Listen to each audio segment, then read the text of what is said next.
nta kintu na kimwe kibaho conyene.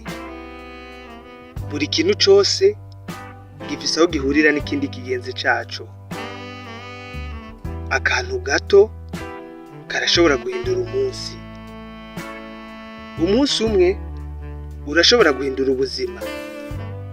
Ubuzima bumwe burashobora guhindura isi. Umwijima uko woba ungana kose, naho woba uw'isi yose, nta bushobozi bwo kuzimya umuco w'akabuji gato ufise.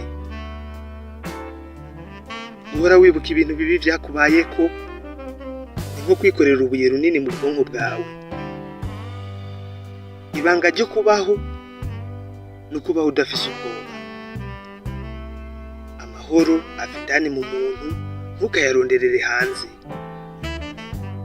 Ukwitandukanya n'abandi nta handi bigeze umuntu atari mu bibazo gusa, ariko kwifatanya n'abandi bigushikana ku nkomezi nyazo zigize isi.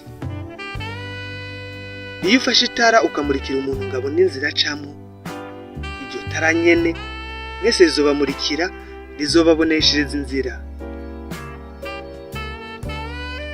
Iyo uza kubuza ivyo nzi ku bijanye n'inkomezi zo gufasha, ntiwosubiriye kugira ivyo wijyana utagize uwuhako ngo musangire mu buryo bumwe canke ubundi.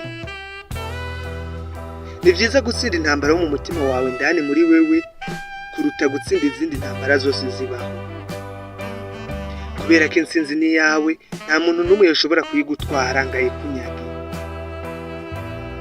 Nta kintu na kimwe co kubabaza cane nk'ivyiyumviro vyawe uramutse unaniwe kubicunga. Ivyiyumviro vyawe gusa, oya si abansi bawe. Ni wewe nyene wishorera ukijana mu nzira y'ikibi.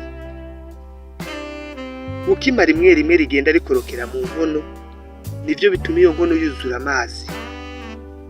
Ni nako abanyabwenge bagenda bavoma gukora neza gahoro gahoro, kugeza igihe buzuriye ubugwaneza bagahindukirira kuba abantu beza.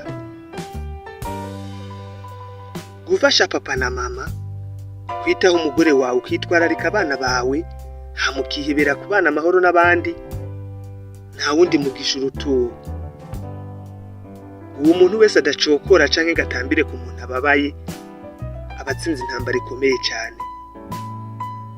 Benshi ntibaratahura ko twese tuzopfa, ariko abamaze kubimenya batanguye guca bugufi, bagabanya amahane yabo.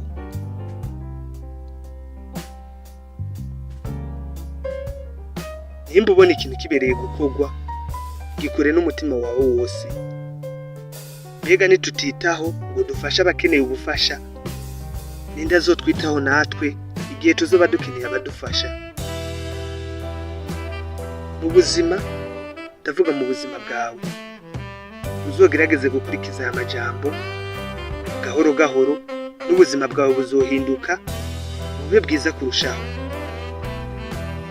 Ndagushimira kuba wanteze amatwi. Aha ni Iwacu ku Muhana TV. Jewe nitwa Gusenga Derrick.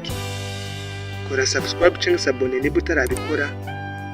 Imana ibane nawe ubutaha.